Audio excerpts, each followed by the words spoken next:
Kait sa ganda at biyaya, ang kaloob sa atin ay kalikasang sagana malaya. Sa Pilipinas, ang kultura ay kaluluwa ng isang bayan. Sa bawat kulay, galaw at himig, naroon ang ating pagkatao bilang mamamayang Pilipino.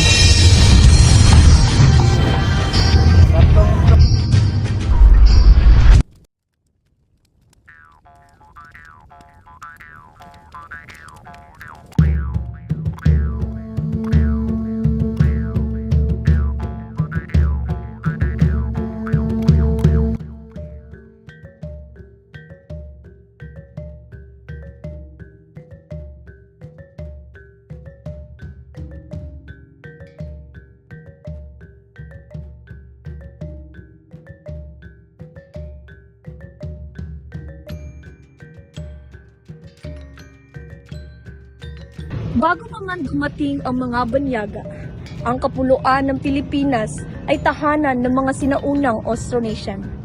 Mahuhusay na mandaragat at maalam sa kalikasan. Dala nila ang mga kaugalian, musika, sining at paniniwala na naging ugat ng ating pagkakalilanlan.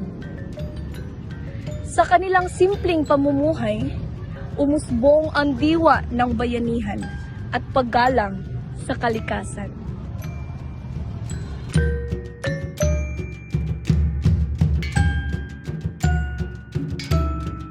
Nang dumating ang mga mananakop kasama si Ferdinand Magellan noong 1521, dito nagsimula ang ating bagong yugto sa ating kasaysayan.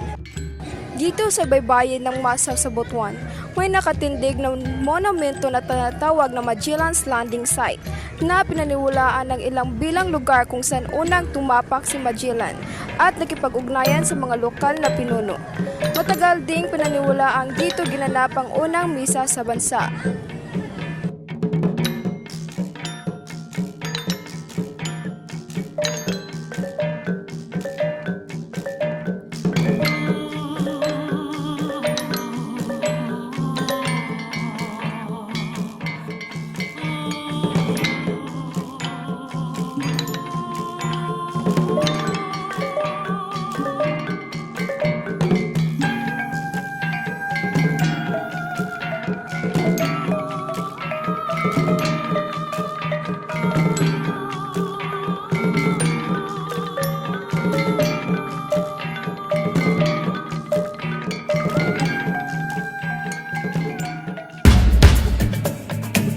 Habang binabaybay namin ang Masaw, sa bawat kanto may tindero ng inihaw na isda, may mga ngalakal ng sariwang prutas, at may mamang naghahaalok na malamig na buko. Sa gilid, maririnig ang tawa ng mga batang naglalaro sa dalampasigan, at sa di kalayuan, nakasalamuhan namin si Manong na nagtitinda ng sorbetes, isang kariton na mano-mano pang minimedya. Ang sorbetes o kilala rin bilang dirty ice cream ay bahagi na ng kulturang kalsada ng Pilipinas mula pa noong unang bahagi ng ika-20 siglo. Patok ito lalo na sa mga kabataan dahil sa matamis na lasa at makukulay nitong anyo. Mula sa klasikong ube at keso hanggang sa kakaibang halo ng langka at tsokolate. Kano sa ka nagsugod og tinda sa sorbetes? Sugay na ay. Anong braya? 1993 pa ko. Nagmalang nila, boy kuya ka. Mugas lang mas. Mas nila po. Pero, mamakol yung sinawa. Namuna na. Kaya kita ang may ice cream. Saan mo, adlaw kang 500. Ada, mag-ibigay na po. Kuha ang pag-consumo. Narawan. Huwag mong pag-anak, iskilahan, awag. Sabi pa ni Manong Sorbetero, 32 taon na siyang nagtitinda ng sorbetes. At dahil dito, nakapagtapos siya ng kanyang anak sa kolehiyo. Isa itong halimbawa na sa kahit sa isang apa na sorbetes, nananatili pa rin ang tamis na pagsisikap, yaman ng tradisyon at ang alaala ng mga mamamayang Pilipino. Di natin ang tagumpay. Tuloy lang tayo sa pagpapanday. Tiwala sa Diyos. So nami karon diri sa Masaw and palit ko yung Filipino food. Filipino food. Like this. So, street food. Mga street food guys, lami kay siya.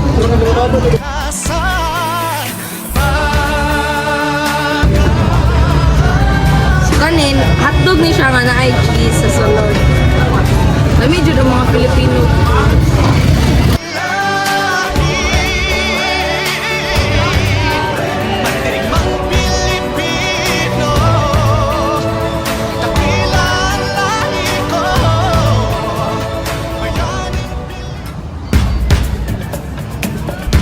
Titikman natin.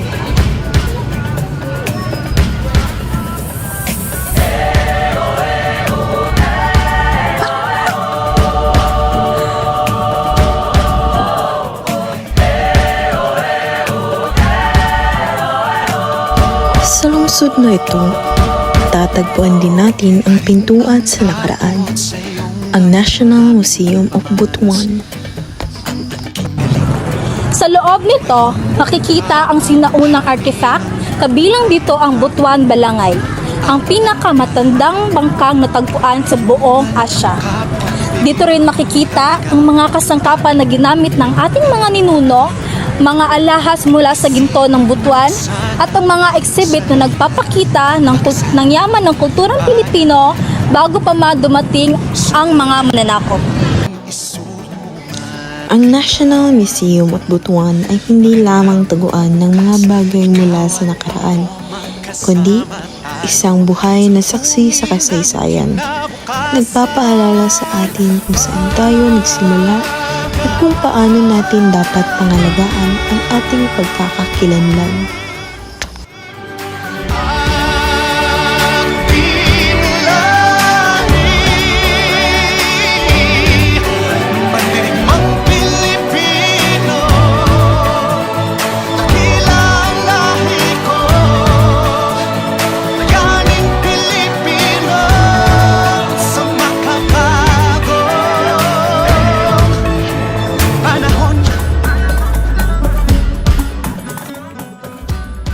Bahagi rin ng kayamanang ito ang wika ng Butuan, ang Butuanon. Kanang, unsay mong maingon sa mga kabataan ro na dili na mo gamit og Butuanon? Kasi kung binutunan ko, magbinisaya. Pwede ra sa Actually, kung ang mga bata karon kaya wala na masundan nila. Wala na masundan nila nga makakitaw ka na. Masundan nila nga mga native Butuanon o kung nag-istorya yung Butuanon. Ang pagalangon nila nga, wala na masundan. Hindi na makakato ng mga bata. Kay, di na sila pwede, di na sila makadungog din sila pagkaliyaw ng buwan. Kami, ito una, yung pa ba mga lolo na mo, mga angkol at pamparo, yung buwan, kaya masundan. Parang katulong binutunon. Yan doon, na, ampan. Kaya mga maas doon, pila na ba sa'yo maihap nito? Ito bansa, ito amparo, ito babak, abusan pequeño. Pipila na lang sa mangyat ng binutunon. Yan doon, para yan. Kaniyo, kung itisado kong binutunon, wala ba'y Google, ano lang ninyo ito? Search na lang kamong Google para makakatong kong binutunon kung interesado gid. Ayang iba, ano ba doon? Halos, ano ba gid, Cebuano. Pila na lang mga mahal para kanamo, sahay, mga suon, mga parente. Binutuanong kami. Pero kung Cebuano ang kaistorya namo, Cebuano sabi. Pero pero kung mga butuano ng kaistorya namo, halos mix-mix na lang. Di na gid kadyaw nga. Pero kung mukat-on ka mong binituan, mukat ka mo, bisita mo bansa, adto babag, yung pa ba yung mga makas. Pwede lagi ako. Pero, pinakadali nga search, yung kuhan. Search lang ka mo, adto ka mo museum, kundi adto ka mo mga maas nga mga bituan, pwede ka mo. aking kamay. Sa paglipas ng panahon, unti-unti itong napapalitan ng mas dominanteng wika, gaya ng Filipino at Ingles. Dahil dito, may panganib na tuluyang maglalaho ang ilang katutubong wika, kasama ang mga kwento at kaugalian na nakapaloob sa mga ito. Bukas, ikaw at ako magkasama tayo sa lubungin ng kinabukasan.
Ang Butuan ay higit pa sa isang lungsod.